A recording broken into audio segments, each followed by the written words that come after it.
Hi, miss you. Mwah. Okay, let's read some Harry Potter for your good night story. The Heir of Slytherin. He was standing at the end of a very long, dimly lit chamber. Towering stone pillars entwined with more carved serpents rose to support a ceiling lost in darkness, casting long black shadows through the odd greenish gloom that filled the place. His heart beating very fast, Harry stood listening to the chill silence. Could the basilisk be lurking in a shadowy corner, behind a pillar? And where was Ginny? He pulled out his wand and moved forward between the serpentine columns. Every careful footstep echoed loudly off the shadowy walls. He kept his eyes narrowed, ready to clamp them shut to the smallest signs of movement. The hollow eye sockets of the stone snake seemed to be following him. More than once, with a jolt of his stomach, he thought he saw one stir. Then, as he drew level with the last pair of pillars, a statue high as the chamber itself loomed into view, standing against the back wall. Harry had to crane his neck to look up at the giant face above. It was ancient and monkeyish, with a long, thin beard that fell almost to the bottom of the wizard's sweeping stone robes, where two enormous gray feet stood on the smooth chamber floor, and between the feet, face down, lay a small, black-robed figure with a flaming red hair. "Ginny!" Harry muttered, sprinting to her and dropping to his knees. "Ginny, don't be dead! Please don't be dead!" He flung his wand aside, grabbed Ginny's shoulders, and turned her over. Her face was white as marble and as cold, yet her eyes were closed, so she wasn't petrified. But then she must be. "Ginny, please wake up," Harry muttered desperately, shaking her. Ginny's head rolled helplessly from side to side. "She won't wake," said a soft voice. Harry jumped and spun around on his knees. A tall, black-haired boy was leaning against the nearest pillar, watching.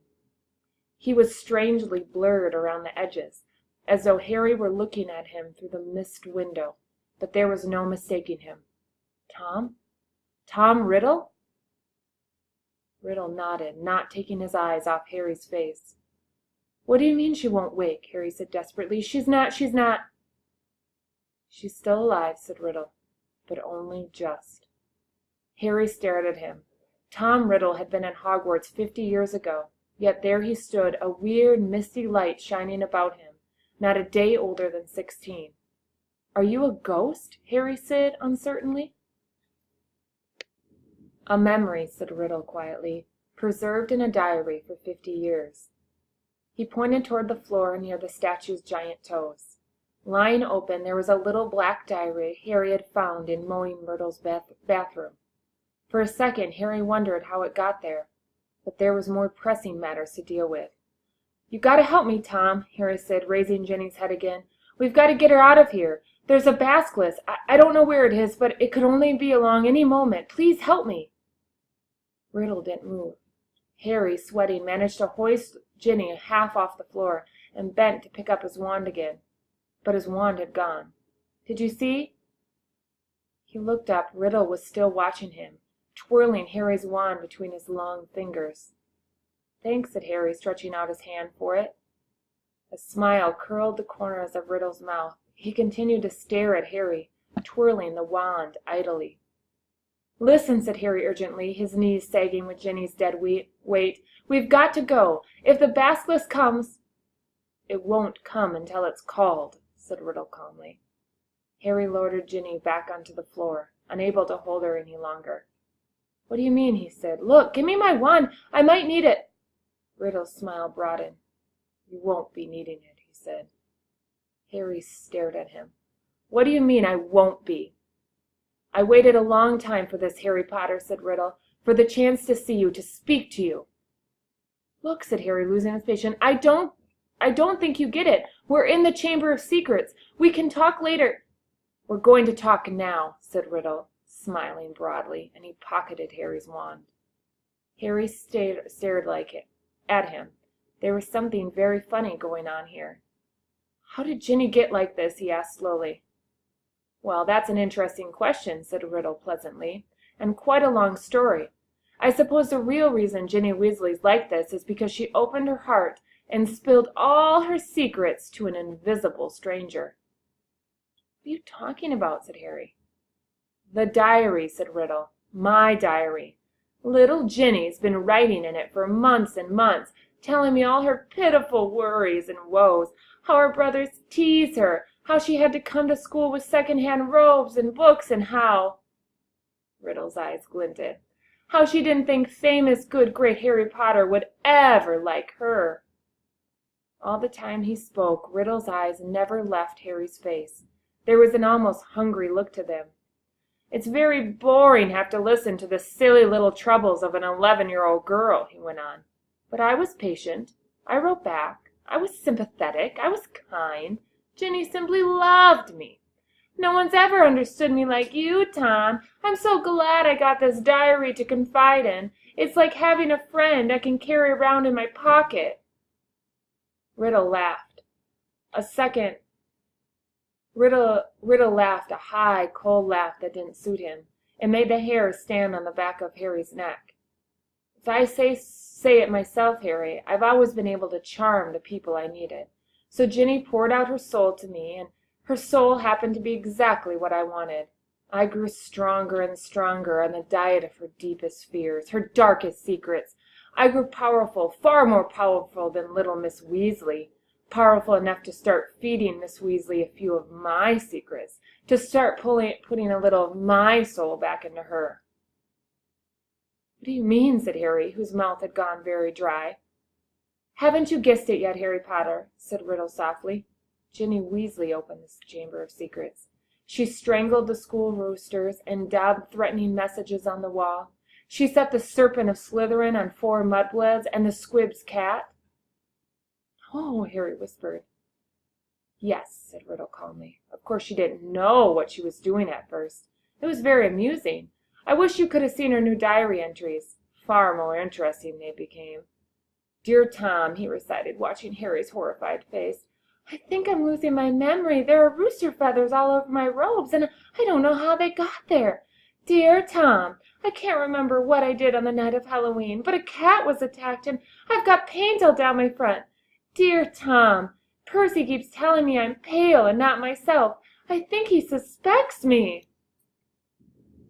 There was another attack today, and I don't know where I was, Tom, what I was going to do. I think I'm going mad. I think I'm the one attacking everyone, Tom." Harry's fists were clenched, the nails digging deep into his palms. "It took a very long time for stupid little Ginny to stop trusting her diary," said Riddle. "But she finally became suspicious and tried to dispose of it. And that's where you came in, Harry. You found it, and I couldn't have been more delighted. Of all the people who could have picked it up, it was you, the very person I was most anxious to meet." "Why did you want to meet me?" said Harry. Anger was coursing through him, and it was an effort to keep his voice steady. "Well, you see, Ginny told me all about you, Harry," said Riddle. "Your whole fascinating history." His eyes roved over his lightning scar on Harry's forehead, and their expression grew hungrier. "I knew I must find out more about you, talk to you, meet you if I could, so I decided to show you my famous capture of the great oaf, Hagrid, to gain your trust." "Hagrid's my friend," said Harry, his voice now shaking. "And you framed him, didn't you? I thought you made a mistake, but—" Riddle laughed his high laugh again. "It was my word against Hagrid's, Harry. Well, you can imagine how it looked to old Armando Dippet. On the one hand, Tom Riddle, poor—" "It was my word against Hagrid's.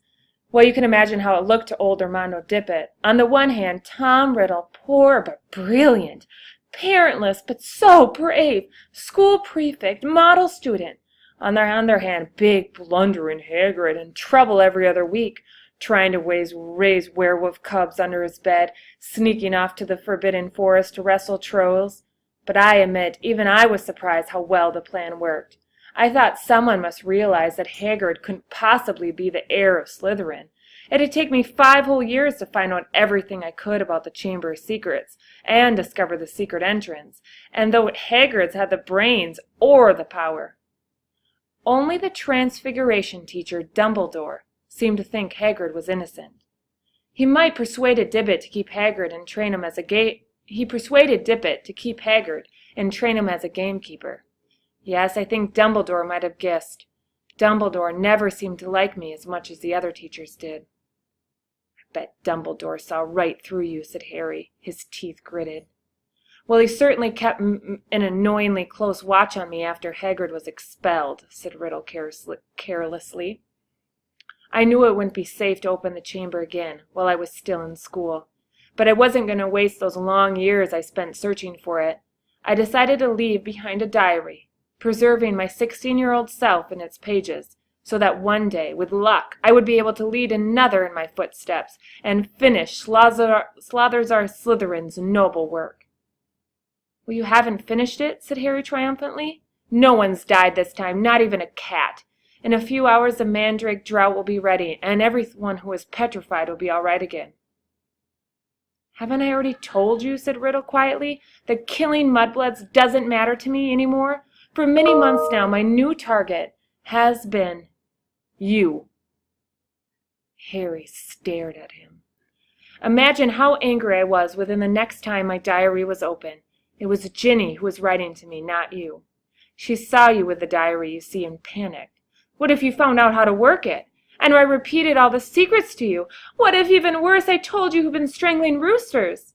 So the foolish little brat waited until the dormitory was deserted and stole it back. But I knew what I must do. It was clear to me that you were on the trail of Slytherin's heir. From everything Ginny had told me about you, I knew you'd go to lengths to solve the mystery, particularly if one of your best friends was attacked. And Ginny had told me the whole school was buzzing because you could speak Parseltongue. So I made Ginny write her own farewell on the wall and came down here to wait. She struggled and cried and became very boring, but there isn't much life left in her. She put too much into the diary, into me, enough to let me leave its pages at last, and I've been waiting for you to appear since we arrived here. I knew you'd come. I have many questions for you, Harry Potter. Like what? Harry spat, fists clenched. Well, said Riddle, smiling pleasantly, how is it that you, a skinny boy with no extraordinary magical talent, managed to defeat the greatest wizard of all time? How did you escape with nothing but a scar, while Lord Voldemort's powers were destroyed? There was an odd red gleam in his hungry eyes now. Why do you care how I escaped? Said Harry slowly. Voldemort was after your time. Voldemort, said Riddle softly, is my past, my present, and my future, Harry Potter. He pulled Harry Potter's wand from his pocket and began to trace it through the air, writing 3 shimmering words. Tom Marvell Riddle. Then he waved the wand once, and the letters of the name rearranged itself. I am Lord Voldemort. You see, he whispered. It was the name I was already using at Hogwarts, to my most intimate friends only, of course. You think I was going to use my filthy Muggle's father's name forever? I, in whose vein runs the blood of Slytherin himself through my mother's side? I, the name of a foul, common Muggle who abandoned me even before I was born, just because he found out my wife was a witch? No, Harry, I fashioned myself a name I knew wizards everywhere would one day fear to speak, which I had become the greatest sorcerer of the world. So I hope you understand what's happening. Tom Riddle is really Lord Voldemort. Harry's brain seemed to have jammed. He stared numbly at Riddle, at the orphan boy who had grown up to murder Harry's own parents and so many others. At last he forced himself to speak. You're not, he said in a quiet voice full of hatred. Now, not what? Snapped Riddle. Not the greatest sorcerer in the world, said Harry, breathing fast. Sorry to disappoint you and all, but the greatest wizard in the world is Albus Dumbledore. Everyone says so. Even when you were strong, you didn't dare try and take over Hogwarts. Dumbledore saw through you when you were at the school, and he still frightens you now, wherever you're hiding these days. All right, hon, that's it. Mwah! Good night. We'll read more tomorrow. Wonder what's going to happen. I love you. Mwah.